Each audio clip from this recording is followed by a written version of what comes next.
সুখে থাকতে ভূতে গিলায়, এরকম একটা বাক্য প্রচলন আছে এবং সেই বাক্যটা আমার জন্য একবারে প্রপারলি অ্যাপ্রোপ্রিয়েট। আমি কিছুদিন আগে একজন চোর ভদ্রলোককে আদর যত্ন করছিলাম, যার কারণে আমার এই হাতের মধ্যে প্রচুর পরিমাণ ব্যথা ছিল। তো সেই ব্যথাটা পুরোপুরি ঠিক হয় নাই, যেহেতু সফট টিস্যু ইঞ্জুরি, যার কারণে এগুলো একটু সময় লাগে, 1 বছর 2 বছর এরকম সময় লাগে। তো ব্যথাটা থাকে, কিন্তু ফুললি হয়তো আপনি ফিল করতে পারেন না। যখন আপনি এটাতে বেশি প্রেশার দেন তখন আর কি এই ধরনের ব্যথাগুলোকে ফিল করা যায়।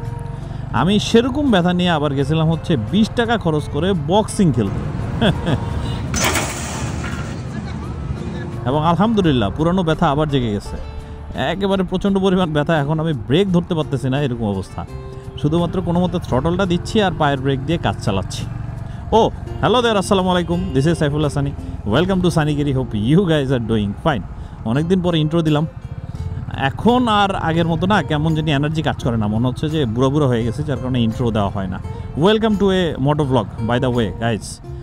আর এই ভিডিওটার মধ্যে খুব একটা বেশি স্পেশাল কিছু নাই, জাস্ট একটু নর্মাল কথাবার্তাই বলবো, কিছু লাইফ ইভেন্ট শেয়ার করব, এইটুকুই। আপনি যদি মনে করেন it is not so important for you, আপনি এই ভিডিও চাইলে স্কিপ করতে পারেন, আবার কোনো ট্যুরের ভিডিওতে বা গুরুত্বপূর্ণ কিছুতে চলে আসতে পারেন। আর যদি মনে করেন যে না, সানি ভাইয়ের সাথে থাকবেন, একটু সময় কাটাবেন, তাহলে আসেন, চলেন আমরা আড্ডা দিই। অনেকদিন মোটো ব্লগ করা হয় না, I really miss doing moto vlogs, একবারে সোললি মোটো ব্লগস। কারণ মোটো ব্লগিংয়ে না খুব একটা বেশি ঝামেলা জঞ্জাট নাই, একটা ক্যামেরা নিয়ে বের হয়ে গেলাম, মোটরসাইকেল চালাচ্ছি, আর মনের যত কথা আছে সব বলে দেবো। আসেন কিছু মনের কথা বলি। লাস্ট যে এই ভিডিওটা আপলোড দিছিলাম, আপনাদেরকে নতুন যে ভদ্র মহিলার সাথে ইন্ট্রোডিউস করাই দিয়েছিলাম, সেখানে আপনারা অনেক অনেক ভালোবাসা দেখাইছেন। Thank you everyone, thank you for the support.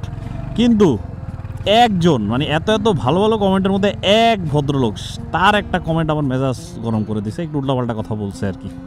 তো যাই হোক, সেটা নিয়ে আমি এখানে ঝামেলা লেগে গেছে। যাক, সেটা নিয়ে আমি বদার না, বাট পার্সেন্টেজ হিসাব করলে সেটা হয়তো কত 0.01% পার্সন, মানে ওই একটা পার্সনটি কমেন্ট করছে। মানে কিছু লোক থাকে না যে আরেকজনের সুখ পছন্দ হয় না, কুরকুরানি, একটু চুলকানি, যাই একটা কমেন্ট করে দিয়ে আসি, দিনটা নষ্ট করে দিই। সবাই বলতেছে মাশাআল্লাহ, আলহামদুলিল্লাহ, কংগ্রাচুলেশন জানাচ্ছে, শুভেচ্ছা জানাচ্ছে, আর এই ভদ্রলোক মুডটাই খারাপ করে দিছে। এই ধরনের লোকজন যদি আপনাদের জীবনে থাকে, সিম্পলি একটা রুল ফলো করবেন, সেটা হচ্ছে just delete them from your life. আমিও এরে আমার চ্যানেল থেকে ডিলিট করে দিছি, এবং সে ভবিষ্যতে আর কোনো কমেন্ট করলে আমার চোখের সামনেও আসবে না। একবার সিম্পল রুলস। কয় দিনের জীবন ভাই? 2 দিনের জীবন। এত ভেজাল্লা লোকজন জীবনে রেখে লাভ আছে না, ডিলিট করে দেন। আপনাদের সাথে আজকে 2টা নিউজ শেয়ার করব, একটা গুড নিউজ, একটা ব্যাড নিউজ। প্রথমে ব্যাড নিউজটাই শেয়ার করব। আগে হচ্ছে আমি এখন যাব বসুন্ধরার দিকে, একটু আমার কিছু জিনিস কেনাকাটা করতে হবে, সেটা কেনাকাটা করে এসে তারপর আপনাদেরকে শুনে দিছি ব্যাড নিউজটা। হ্যাঁ, ফুল দাও।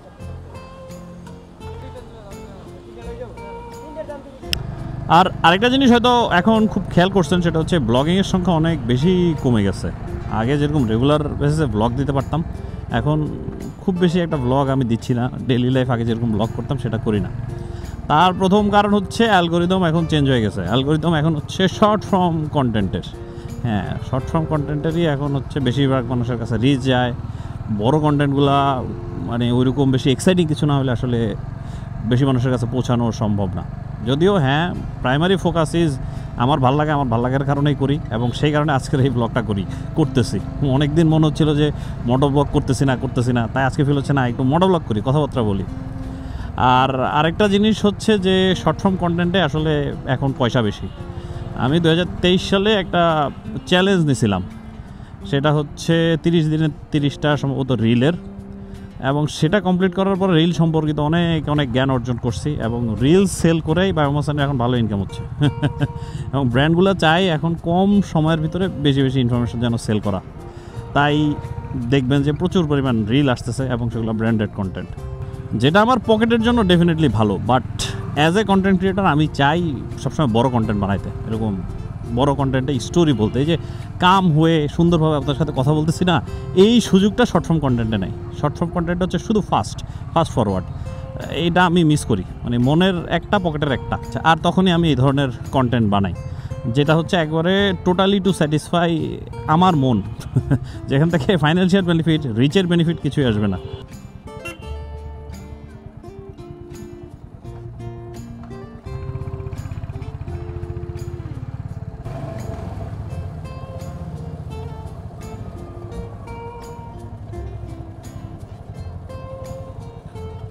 আজকে তো মঙ্গলবার, তাই কি প্রেশার নাই ভাই? আজকে কি দোকানপাট সব বন্ধ? মার্কেটে বন্ধ, তো হুদায় ঢুকলাম। আয় হায় রে, মানে জাস্ট শুধু শুধু ঢুকলাম আমি বসুন্ধরার ভিতরে।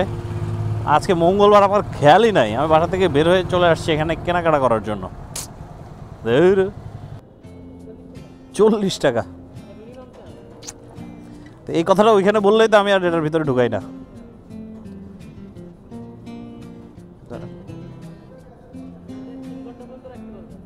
এখন আর রাইখার লাভ কি, মার্কেটই বন্ধ।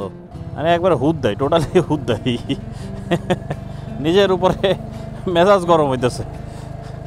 আমি আসছিলাম হচ্ছে একটা ফোনের কেস কিনবো, একটা মেমোরি কার্ড কিনতে হবে, একটা স্টোরেজ দরকার, আমাকে হার্ড ডিস্ক দরকার, ওইটা কেনার জন্য। আজকে আর এই কাজগুলো হবে না, বোঝা গেছে। এখন চলেন আমরা অন্য কাজে যাই। আর অন্য কাজে যাওয়ার আগে আপনাদেরকে যে ব্যাড নিউজটা শোনাবো বলছিলাম সেটা শোনাই। সেটা হচ্ছে আমি জিক্সার 250টা সেল দিয়েছিলাম ফর এ স্পেসিফিক রিজন। সেটা হচ্ছে এই যে ডিসেম্বরে একটা অ্যাডভেঞ্চার ট্যুরার বাইক, আমার অনেক দিনের কেনার ইচ্ছা, শখের বাইক আসবে ভাবছিলাম, সেটা আসবে, আমি কিনবো, সেজন্য আমি জিক্সার 250 সেল করে দিছিলাম। কিন্তু এখন ইনসাইডার তথ্য অনুযায়ী যেটা জানলাম সেটা হচ্ছে ওদের ম্যানুফ্যাকচারিং কিছু ইস্যুর কারণে সেটা পিছাই গেছে, অ্যাপ্রুভালের ইস্যু আছে, সেই জন্য সেটা আসবে হচ্ছে এপ্রিল মের দিকে। আমি একবারে পুরা হতাশ। আমি জিক্সার 250টা এখন ছাড়তামই না, কারণ জিক্সার 250তে অনেক কিছু মডিফিকেশন করাইছি, আরও সামনে অনেক কিছু মডিফিকেশন করানোর প্ল্যান ছিল, সুন্দর করে নিজের মতো বাইকটাকে করে নিচ্ছিলাম। আচমকা বলতে আমি তো অবশ্যই যেহেতু মোটর ব্লগিং করি, কিছু ইনফরমেশন তো আমার কাছে আগে আসে, তো সেই ইনফরমেশন অনুযায়ী আমি জানছিলাম যে এটা ডিসেম্বরে আসবে এবং ওইটা কনফার্মই ছিল। জাস্ট এখন এই যে ম্যানুফ্যাকচারিং ডিফল্ট শেষ করে দিছে। আমি এখন হতাশায় নিমজ্জিত। এই যে এখন এই হান্টার 250টা নিয়েছিলাম 3 মাসের জন্য, এটার আবার নাম ট্রান্সফার আমি নিজের নামে করব না, এটা আবার সামনে সেল করে দিব। এখন আবার হয়তো খুব শীঘ্রই এটা ছেড়ে দিতে হবে, ছেড়ে দিয়ে অন্য কিছু একটা নিব। এবং আমার ভিডিওতে যদি আপনারা এভাবে দেখেন যে বাইক চেঞ্জ হয়ে গেছে, হুট করে আরেকটা দেখতেছেন, তাহলে কোশ্চেন করেন না, কারণ এখন ধরে নেবেন যে আমি অন্তর্বর্তীকালীন সময়ে আছি, নির্বাচন হওয়া পর্যন্ত আমি নতুন বাইক নিচ্ছি না, মানে একবারে নিজের নামে একটা পার্মানেন্ট বাইক নিচ্ছি না। একটা ভালো অ্যাডভেঞ্চার ট্যুরার বাইক চালাবো, হায়ার সিসির অ্যাডভেঞ্চার ট্যুরার বাইক চালাবো, এটা অনেক দিন ধরে এই শখ। বাংলাদেশে সেই অপশন কম, সামনে 2টা আসতেছে, তার মধ্যে একটা আমার কাছে খুব একটা বেশি টানে না, দ্বিতীয় যেটা আসতেছে আর কি, যেটা এপ্রিল মেতে, সেটার জন্য ওয়েট করতেছি। ইনশাল্লাহ সেটা আসলে নেওয়া হবে। আসসালামু আলাইকুম, কি অবস্থা? এই যে যুদ্ধ লাগাই দিয়েছেন দেশের মধ্যে, কি অবস্থা রাস্তাঘাটের?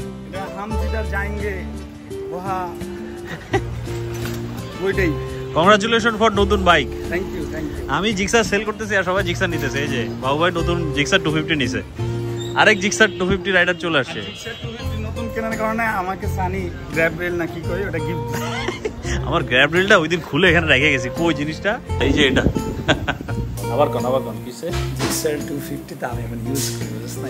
Gixxer 250 best bike, best. আমি সেল করার পরে হঠাৎ করে সব বেস্ট হয়ে গেছে। এবং এসএবে যে কি করব, হ্যাঁ আচ্ছা ঠিক আছে, দেখবো না কিছু আসছে। এই লোক গতকালকে রাতে আমার ফোন দিয়েছে আর কি, যে জিক্সারের জন্য সে হচ্ছে একটা স্পেশাল জিনিস আছে, সেটা হচ্ছে রোলার বেয়ারিং। তাই বললাম আমার জিক্সার 250 তো সোল্ড আউট। তখন আমি এই যে আলিম ভাইয়ের তালিম দিলাম যে আপনার 250 লাগান। এখন সেই জন্য আমরা চলে আসছি হচ্ছে ইমোটো বাজারে। জিক্সার 250 মধ্যে হচ্ছে আমরা রোলার বেয়ারিং লাগাবো। কাহিনী রোলার বেয়ারিং এর সুবিধা কি বলেন? রোলার বিয়ারিং এর সুবিধা তুই তো ইউজ করছিস জিক্সারে, তুই ক।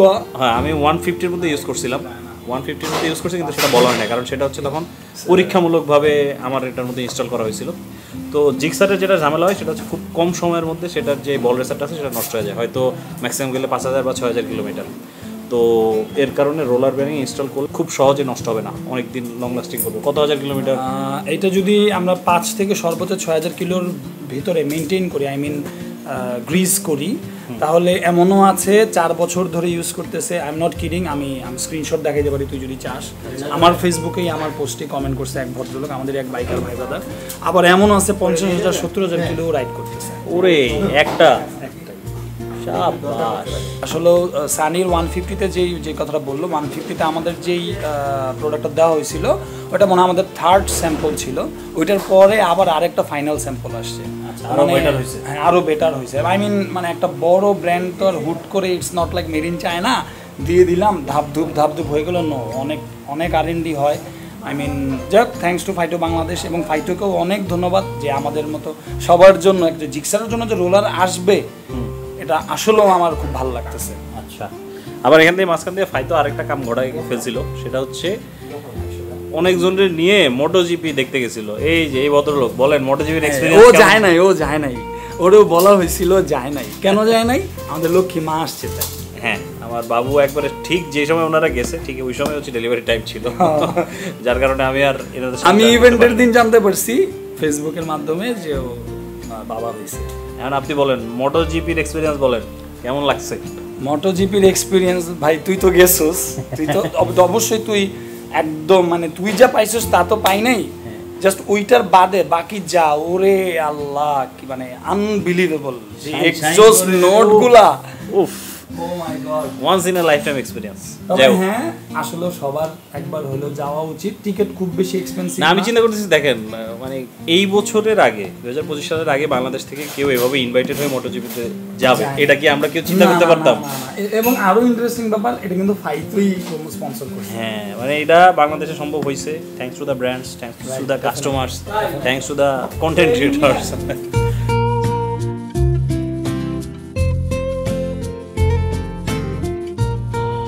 ভাই আপনি এই যে অ্যাঙ্করের জিনিসগুলো লাগায় নেন প্লিজ, কারণ ওগুলা লাগাইলেই হচ্ছে জিক্সারের ব্রেকিং ট্রেকিং একবারে আরও জোস হয়ে যায়। ই মোটো বাজারে গেছিলাম, দুইটা কাজ ছিল। এক হচ্ছে আমার হান্টার 350-এর মধ্যে একটু কাজ ছিল, টুকটাক কাজ করাবো ভাবছিলাম, যেহেতু ই মোটো বাজারে এখন সার্ভিসও করানো যায় আর কি। আর প্লাস এটার মধ্যে রোলার বিয়ারিংটা লাগানো, কিন্তু রোলার বিয়ারিং লাগানো হয়েছে আমার হান্টারের মধ্যে, আর ওই যে সার্ভিস দেওয়ার কথা ছিল ছোটোখাটো, ওইটা করানো হয় নাই। তার কারণ হচ্ছে আমাদের হাতে সময় কম। আমরা এখন আরও একটা জায়গার মধ্যে যাব। আমরা গেছিলাম পুরান ঢাকাতে, ভাই ব্রাদার সবাই মিলে হঠাৎ করে প্ল্যান হলো যে আমরা মানিক চাঁদের পোলাও খাবো, তাই আর কি পুরান ঢাকায় গিয়ে একটু মানিক চাঁদের পোলাও খেয়ে আসছি। আর যে গুড নিউজটা আপনাদেরকে দেওয়ার কথা ছিল সেটা হচ্ছে আপনাদের ভাই মোহাম্মদ সানি একটা ইন্টারন্যাশনাল ট্রিপে যাচ্ছে। একটা বছরে 2-3টা ইন্টারন্যাশনাল ট্রিপও দিছি, কিন্তু এই বছরে শুরুর দিকে আমরা থাইল্যান্ড ইন্দোনেশিয়া গিয়ে আসছিলাম, এর পরবর্তীতে আর কোনো ইন্টারন্যাশনাল ট্রিপ হয় নাই। মালয়েশিয়া যাওয়ার কথা ছিল কিন্তু সেটা ক্যান্সেল হয়েছে, and you know the reason. আর এখন এসে আরেকটা ট্রিপ হচ্ছে, যদিও সেটার মধ্যে কোনো ধরনের বাইক রাইড হবে না, ট্যুর হবে, আর প্লাস আরও একটা জিনিস স্পেশাল পালট করা হবে। সো এটা হচ্ছে গুড নিউজ। আর সেই ট্রিপে যাওয়ার উদ্দেশ্যে আমি একটা জিনিস কিনছি। আজকের এই ব্লগের আগের শটগুলো যেগুলো ক্যামেরায় ছিল সেগুলো হচ্ছে এই মাইকটা দিয়ে নেওয়া। এটা হচ্ছে সনির ECM M1। এটা একটা গুড ডিল পাইছিলাম, এটা যদি আমি নতুন কিনতে যেতাম তাহলে অ্যারাউন্ড 50,000 টাকা আমার খরচ করা লাগতো, কিন্তু মার্কেট প্লেসে একটা গুড ডিল পাইছি তাই আর দেরি করিনি, এটা নিয়ে নিছি। আজকেও গেছিলাম কয়েকটা জিনিস কেনার জন্য, সেগুলো আর কেনা হয় নাই, আরেকদিন বের হইতে হবে। ঠিক আছে ব্রোস, আজকের জন্য ব্লগ এখানেই শেষ করি। সানি আউট, টাটা, গুড বাই, আল্লাহ হাফেজ।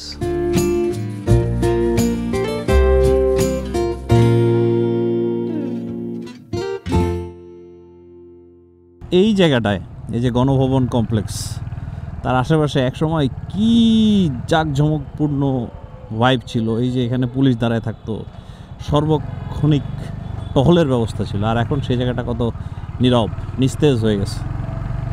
এই তো ভাই কয়দিনের জিন্দেগি, এত ভাব টাপ দেখায় লাভ আছে? লাভ নাই। অহংকারী হইবেন, পতন হইয়া যাইবে।